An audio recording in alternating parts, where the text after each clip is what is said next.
Film की शुरुआत में हम एक कपल को देखते हैं जिनका कुछ दिन पहले ही बच्चा पैदा हुआ था, मगर किसी वजह से दोनों ही काफी परेशान घबराए हुए थे और अपने घर के सारे आईनों को वो तोड़ रहे थे। बच्चे की मम्मी अपने बच्चे को झूले में डालकर बाहर किसी काम से चली जाती है, जिसके बाद हम बड़ा ही अजीब सीन देखते हैं। झूले के पास से एक बेबी मॉन्स्टर निकलता है जो उस बच्चे के चेहरे पर हल्का सा कट लगा देता है, जिससे उसका खून निकलने लगता है। उधर जब बच्चे के डैड आखिरी शीशे को तोड़ने जाते हैं तो उसे नहीं तोड़ पाते, क्योंकि उस शीशे में से एक चुड़ैल बाहर आकर उसे जान से मार डालती है। बच्चे की मॉम जब वापस आती है तो ये देखकर काफी घबरा जाती है कि उसका बच्चा भी अब नहीं रहा, वो भी मर चुका है। उसका जिस्म नीला पड़ गया था, जो देखने से लग रहा था कि इसे मरे हुए जिसे काफी दिन हो गए हैं। अब ये चुड़ैल जैसे अचानक आई थी वैसे ही गायब भी हो जाती है, जिसके बारे में समझना काफी मुश्किल था। फिर कुछ वक्त के बाद हम दोबारा से एक कपल को देखते हैं जिनका भी कुछ वक्त पहले ही एक बच्चा हुआ था। इनमें औरत का नाम रेचल था। ये लोग एक नई जगह पर रहने के लिए आए थे। वो लोग अपना सामान अभी रख ही रहे थे कि इसी वक्त उनके लिए एक पार्सल आता है। ये पार्सल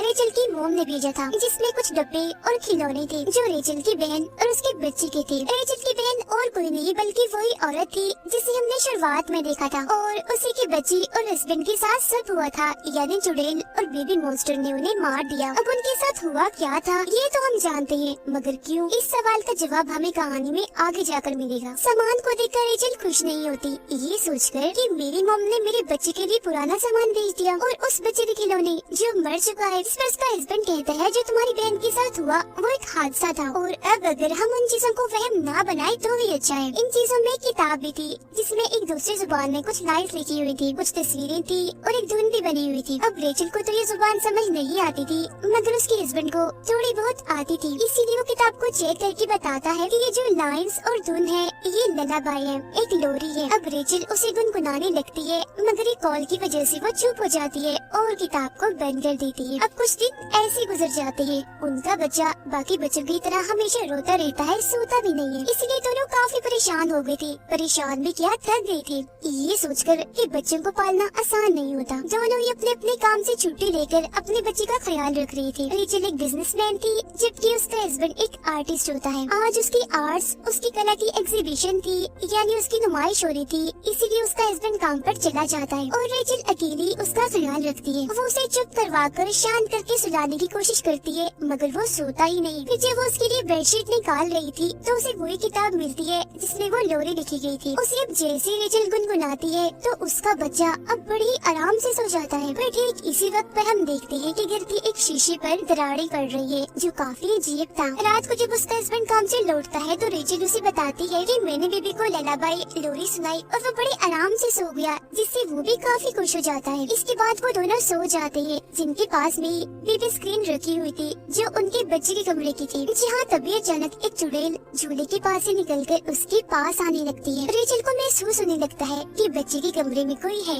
इसलिए फौरन उसके कमरे में जाती है, पर वहाँ पर तो कोई भी नहीं होता। लेकिन अलमारी का दरवाजा खुला हुआ था, जिसे चेक करने पर उसके अंदर भी कुछ नहीं होता। रेचल जब बेबी स्क्रीन को देखती है तो उसे लगता है कि शायद ये खराब हो गया, इसीलिए वो उसे कचरे में फेंक देती है। बाहर जब वो आ रही थी तो उसे हर जगह हलचल होती हुई महसूस होती है। वो पूरे घर को चेक करती है पर उसे कुछ भी नहीं मिलता। वो फिर जब शीशे में खुद को देख रही थी तो हम उसके पीछे चुड़ैल को भी देख पाते हैं जो उस पर नजर रख रही थी, पर रेचल उसे नहीं देख पाती। इसके अलावा उस टूटे हुए शीशे पर और भी दरारें आने लगती हैं। उसका हस्बैंड जब नहा रहा था तो रेचल उसके पास आती है, पर तभी उसे आईने में वही चुड़ैल दिखती है, जिससे वो काफी डर जाता है और उसे साइड पर धक्का देता है। इस चीज से रेचल काफी नाराज हो गई थी। इसके बाद वो जाती है नई बेबी स्क्रीन लेने के लिए, जहाँ पे उसे अचानक अंधेरा दिखता है, जिसके साथ साथ वो चुड़ैल भी जो उसे डरा रही थी। उसे देख रेचल बहुत ही ज्यादा डर जाती है, जिसका मतलब था कि इनके घर में जरूर कोई अजीबोगरीब चीजें होना शुरू हो गई है, जो सिर्फ घर पर ही नहीं बल्कि बाहर भी हो रही है।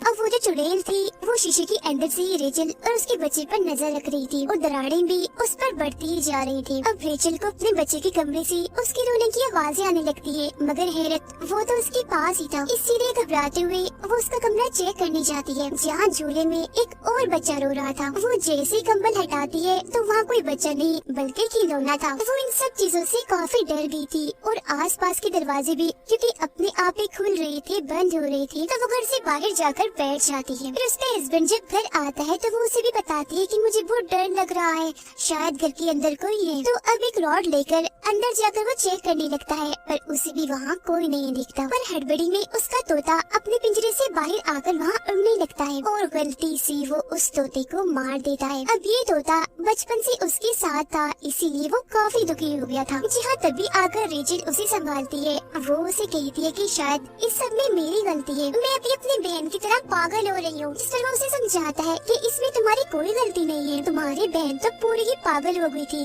जिसने हफ्तों तक अपने बच्चे की लाश को ढक कर रखा। तुम तो उसके जैसे बिल्कुल भी नहीं हो, तुम मत घबराओ। अब वो बताती है कि मुझे कोई चुड़ैल जैसी औरत दिखती है जो मुझे डराती है। जिस पर उसका हस्बैंड उसी किताब में रेचल को एक औरत दिखाता है और पूछता है कि क्या ये वो औरत है, क्योंकि ये मुझे भी दिखी थी जब मैं नहा रहा था। और ये किताब वाली औरत और कोई नहीं बल्कि वही चुड़ैल थी। दोनों ही काफी टेंशन में आ जाते हैं, पर किसी तरह खुद को संभालते हुए वो ये फैसला करते हैं कि जो कुछ भी है हम इसे साथ ही झेलेंगे और मिलकर ही इसका खात्मा करेंगे। अब रात को रेचल के हस्बैंड को अपने बच्चे के रोने की आवाज बाहर से आती है, जबकि वो तो उनके साथ ही सोया हुआ था। तब वो नींद में उठकर अपने बच्चे को चुप करवाने के लिए चला जाता है और घर से बाहर उस जगह पर आ जाता है जहाँ इन्होंने किताब को फेंका था। दरअसल रोने की आवाज इसी किताब में से आ रही थी जो उन लोगों को अपने पास बुलाना चाहती थी। और अब उसका हस्बैंड किताब को लेकर वापस आ जाता है। सुबह जब रेचल सो रही थी तो उसके पास उसका बच्चा भी था जो अचानक से ही गायब हो जाता है। बच्चे की आवाज चादर के अंदर से आ रही थी, इसीलिए वो अंदर ही अपने बच्चे को ढूंढने लगती है। जहाँ उसे अपना बच्चा मिल तो जाता है मगर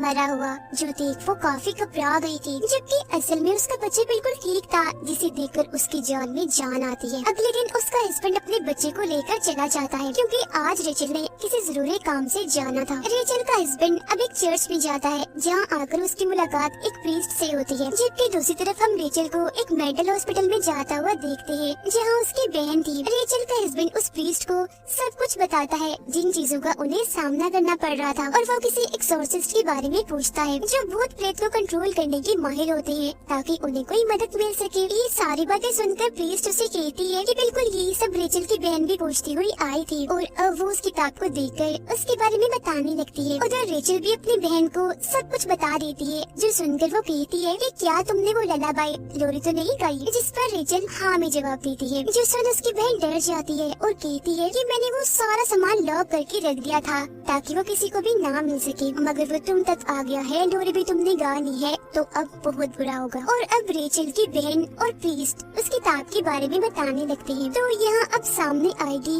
उस चुड़ैल और लोरी की कहानी। अब जैसा कि हम जानते हैं कि दुनिया बनने से पहले गॉड ने सबसे पहले एडम और ईव को बनाया था, पर अक्सर लोगों का कहना है कि उनसे पहले गॉड ने एक औरत को बनाया था जिसका नाम लिलिथ था, जो कि बहुत ही खूबसूरत थी। अब एडम ने एक खास किस्म की लोरी बनाई जो सुनकर लिलिथ हमेशा उनके पास आ जाया करती थी। लिलिथ उनके साथ रहना चाहती थी, मगर ईव की वजह से वो उसके साथ नहीं रहना चाहती थी, और लिलिथ की इसी गलती की वजह से उसे उस जगह से निकालकर जंगल में छोड़ दिया गया, जिसके बाद वो जंगलों में भटकती रही और वुल्व्स भेड़ियों के साथ रहने लगी। जिसके बाद उसने जन्म दी डिफॉर्म बच्चे जो किसी भी तरह इंसान नहीं दिखते थे, वो नॉर्मल नहीं थे क्योंकि वो बस थोड़े बहुत इंसान थे, बाकी वुल्फ जैसे थे। फिर जब एडम और ईव के बच्चे पैदा हुए तो क्योंकि वो इंसान और प्यारे भी थे तो उनके बच्चों से लिलिथ को जलन होने लगी, इसीलिए उसने उनके बच्चे चुराना शुरू कर दिए, जिसके बाद नस्ल दर नस्ल ये चलता रहा। और इस नस्ल में कोई खास किस्म के बच्चे नहीं थे, बल्कि पूरी इंसानी नस्ल के बच्चे थे जो कि एडम और ईव से पैदा हुए थे। ऐसा होने की वजह से एडम ने गॉड से दुआ मांगी, इसलिए गॉड ने लिलिथ को उठाकर एक खतरनाक दुनिया में फेंक दिया। अब रही बात ललाबाई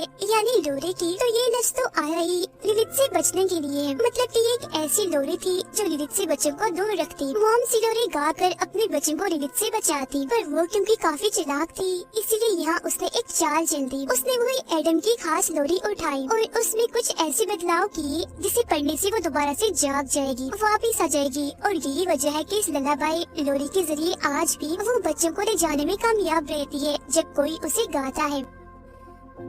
उसकी बहन कहती है कि मैं तुम्हारे बच्चे को बचा सकती हूँ, बस मुझे यहाँ से निकालो, जिसके लिए रेचल मान जाती है। उधर रेचल का हस्बैंड उस प्रीस्ट से मदद मांगता है, जिस पर वो कहती है कि ये सिर्फ कहानियाँ हैं, झूठी दास्तान है, सच नहीं है, तो इसलिए मैं तुम्हारी कोई मदद नहीं कर पाऊंगी और तुम भी रिलैक्स हो जाओ। जो सुनकर गुस्से में उसका हस्बैंड यहाँ से चला जाता है। घर आकर वो देखता है कि बाथरूम की सारी टैप्स टूटियाँ खुली हुई है जिनमें से पानी आ रहा था, तो वो अपने बच्चे को कमरे में छोड़कर उन्हें बंद करने वॉशरूम में चला जाता है, जहाँ तभी दरवाजा दरवाजा अचानक बंद हो जाता है। बाहर उसका बच्चा अकेला था, जहाँ तभी उसके पास बेबी मॉन्स्टर आता है, जो कि और कोई नहीं बल्कि लिलिथ के बच्चे हैं। और शुरुआत में भी झूले के पास हमने जिस बेबी मॉन्स्टर को देखा था, जिसने बच्चे के चेहरे पर कट लगाया था, वो भी और कोई नहीं बल्कि लिलिथ का ही बच्चा था, क्योंकि ये भी दरअसल इंसान के बच्चों को पसंद नहीं करते थे। अब वो रेचल के बच्चे के सामने शीशे का एक बर्तन तोड़ देते हैं, जिससे बच्चे के सामने ढेर सारा कांच बिखर जाता है, जिससे कि उसे किसी भी वक्त लग सकता था। उधर बाथरूम में रेचल के हस्बैंड को भी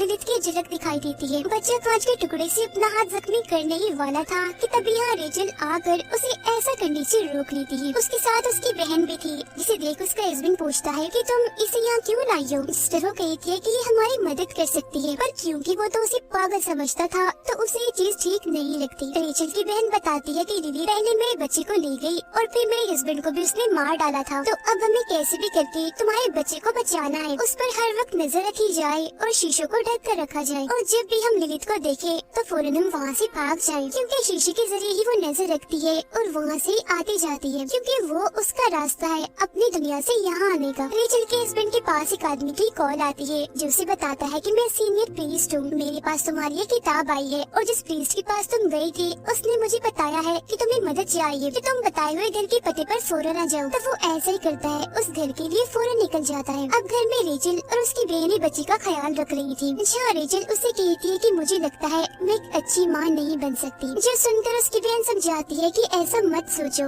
ये सब तुम्हारे दिमाग में लिलिथ ने डाला है, ये उसकी चाल है, क्योंकि ऐसा करके वो तुम्हारे भरोसे को तोड़ना चाहती है, जिसके बाद वो आसानी से तुम्हारे बच्चे को ले जाएगी। तो इसीलिए तुम्हें हिम्मत और भरोसा रखना होगा। रेचल का हस्बैंड दिए हुए पते पर पहुंचकर सीनियर प्रीस्ट से मिलता है, जो किताब चेक करके उसे बताती है कि इसमें जो लोरी लिखी है वो किसी ने गाई है। रिस्टो कहता है कि हाँ, मेरी वाइफ रेचल ने गाई थी, जिसके जवाब में प्रीस्ट कहते हैं कि इस वजह से अब तुम्हारा बच्चा लिलिथ की नजर में है, तो सबसे पहले तुम्हें अपने बच्चे को लिलिथ से बचाना है। और हाँ, वो बच्चे को सीधा डायरेक्ट आकर नहीं ले जाती, उसे नहीं मारती, बल्कि उसका प्रोसेस किसी रिचुअल जादू की तरह होता है, जिसे पूरा करके ही वो बच्चे तक पहुंच सकती है। इस रिचुअल में 3 स्टेप्स होते हैं, जिनके पूरा होते ही इस दुनिया का दरवाजा खुलता है और वो आ जाती है। पहला स्टेप था उस लोरी को गाना, फिर दूसरा घर में किसी जानवर परिंदे का खून देना, जिस पर फौरन रेचल का हस्बैंड कहते हैं कि हाँ, मेरे तोते का खून बहा था, वो मर गया है, जिसका मतलब था कि आखिरी तीसरा स्टेप ही बचा है रिचुअल पूरा होने में, और वो है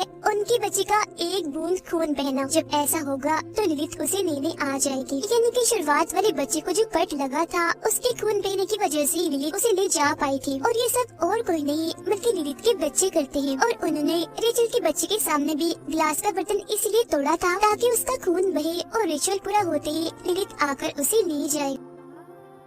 अब प्रीस्ट उसे कुछ खास किस्म की मोमबत्तियाँ और एक दुआ लेकर देते हैं, साथ में ये भी कहते हैं कि तुम्हें पूरे यकीन भरोसे से इस दुआ को पढ़ना होगा, क्योंकि लिलिथ बेशक ताकतवर है पर भरोसे के आगे नहीं। इसके बाद उसका हस्बैंड वहाँ से जाने के लिए निकल जाता है, जबकि प्रीस्ट उस किताब को अपने पास ही रख लेती है, क्योंकि ये किताब दुनिया के लिए खतरनाक है। उधर लिलिथ के बच्चे रेचल के बच्चे के पास आ रहे थे, उस पर हल्का सा कट लगाने के लिए, पर तभी रेचल की आँख खुल गई थी तो बच्चे को अपने गोद में उठा लेती है। अब तभी उसके पास रेचल की बहन आती है, कहती है तुम थोड़ा आराम कर लो, तब तक इसे मैं संभालती हूँ। लेकिन यहाँ पर हमें उसकी बहन के इरादे कुछ ठीक नहीं लग रहे थे, क्योंकि वो शीशे पर से कपड़ा हटा देती है, जो उसे नहीं करना चाहिए था। साथ ही बच्चे को सुई भी चुभाती है, जिससे उसका खून निकल जाता है, जिसके बाद वो लोरी खाने लगती है, जो सुनकर रेचल काफी हैरान हो जाती है और उससे पूछती है कि तुम ऐसा क्यों कर रही हो, जिस पर उसकी बहन बताती है कि मेरा बच्चा अभी भी जिंदा है, जो दूसरी दुनिया में लिलिथ के पास है, और मैं उसे वापस लाना चाहती हूँ। जब लिलिथ आएगी तो तुम्हारे बच्चे को ले जाकर वो मेरा बच्चा मुझे वापस लौटा देगी। और हाँ, मैंने ही वो किताब सामान में रखकर तुम्हारे पास भेजी थी। जब से तुम्हारा बच्चा पैदा हुआ था मैं इसी वक्त का इंतजार कर रही थी, जिससे साफ जाहिर था कि उसकी बहन ही उसकी दुश्मन बन गई, यानी कि ये भी एक जलन ही थी। रेचल को अपनी बहन का ये रूप देखकर बहुत गुस्सा आ गया था, इसीलिए वो उस पर हमला कर देती है। उनकी हाथापाई हो रही थी कि इसी बीच लिलिथ आकर रेचल के बच्चे को अपने साथ ले जाती है, जिसके बाद रेचल के पीछे उसकी बहन आकर उसे शीशे में खींचकर ले जाती है, जो दरअसल उसे लिलिथ की दुनिया में ले आई थी। उधर जब उसका हस्बैंड घर आ रहा था तो लिलिथ उस पर भी हमला कर देती है, पर वो जैसी तैसी करके बच जाता है। अंदर जब वो आता है तो उसे शीशे में रेचल दिखती है, जो अगले ही पल गायब हो गई थी। इसीलिए वो सारी मोमबत्तियों को जलाकर सारे शीशों को चेक करने लगता है। लिलिथ की दुनिया में उसकी बच्ची रेचल पर हमला कर देती है, पर वो जैसी तैसी उनसे बच जाती है। जहाँ तभी उसके पास उसकी बहन आकर कहती है कि अपने बच्चे को बुलाओ। पूरा यकीन रेचल से, क्योंकि ऐसा करके ही हम उसे ढूंढ पाएंगे और दोनों बच्चों को बचा पाएंगे। अब रेचल जैसे अपने बच्चे का नाम लेती है तो उसे उसकी आवाज भी आने लगती है, जिसका वो पीछा करने लगती है। लिलिथ फिर रेचल के हस्बैंड पर हमला करने के लिए आती है और उन मोमबत्तियों को भी बुझा देती है, मगर जब वो धुआं पड़ने लगता है वो भी पूरे यकीन के साथ तो मोमबत्तियाँ दोबारा से जल जाती है, जिस वजह से लिलिथ वहाँ से चली जाती है। उधर रेचल एक कमरे में जाती है जहाँ उसे अपना बच्चा भी मिल जाता है, पर तभी इधर लिलिथ आकर उस पर हमला करके बच्चे को उससे छीन लेती है। उसकी बहन भी वहाँ आ चुकी थी जो लिलिथ पर हमला करके बच्चा लेती है और रेचल के हाथ में देकर कहती है कि जल्दी करो, भाग जाओ यहाँ से। खुद वो लिलिथ को रोकने में लग जाती है, पर अपनी खतरनाक लोरी को सुनाकर लिलिथ उसे भी मार डालती है। उधर जब रेचल भाग रही थी तो सारे शीशे टूटने लगते हैं, जिनसे बचने के लिए रेचल अब और भी तेज भागने लगती है। यहाँ उसकी मदद कर रही थी उसके हस्बैंड की दुआ करने की आवाजें, और अब इससे पहले उसके घर का भी शीशा टूटता वो पहले ही उसे पार करके वापस आ जाती है। अब लिलिथ भी उन पर हमला करने के लिए आईने से बाहर आने लगती है, पर अब वो दोनों मिलकर एक साथ दुआ को दोहराने लगते हैं और उसे इस दुनिया में आने से रोक देते हैं। इसके बाद लगता है कि सब कुछ शांत हो गया था, ठीक था, पर ऐसा नहीं हुआ, क्योंकि रेचल की बहन ने अपने बच्चे को उसके बच्चे से बदल दिया था। मतलब कि रेचल जिस बच्चे को बचाकर लाई थी वो उसका नहीं था बल्कि उसकी बहन का था, और जब वो बच्चा चेक करती है तो सच में उसकी बहन का ही था, जबकि उसका अपना बच्चा तो अभी भी लिलिथ की दुनिया में उसके पास था, जो देखकर वो बहुत ही ज्यादा दुखी हो जाती है। और अब यहाँ उसकी बहन का मकसद तो पूरा हो गया था, वो सिर्फ अपने बच्चे को ही बचाना चाहती थी, जिसका मतलब साफ था कि वो सच में ही पागल हो गई थी। बेशक खुद भी वो एक माँ थी, पर उसने इस बात का रियाज नहीं रखा कि उसकी बहन भी एक बच्चे की माँ है। इसके बाद हम देखते हैं कि रेचल का हस्बैंड उसकी कार को चुराकर रेचल के पास ले आता है, क्योंकि अब ये दोनों अपने बच्चे को वापस लाने के लिए लिलिथ की दुनिया में जाना चाहते थे। पर अब उनका सामना सिर्फ लिलिथ से ही नहीं बल्कि किसी और से भी होगा, और वो थी वहाँ बनने वाली एक नई चुड़ैल, जो और कोई नहीं बल्कि रेचल की बहन थी। जी हाँ, और अब उसके पास ही रेचल का बच्चा है, जिसका मतलब था कि अब चीजें पहले से भी कई भयानक और खतरनाक होने वाली है। और बस इसी ड्राउनी एंडिंग के साथ ही ये कहानी इधर ही खत्म हो जाती है।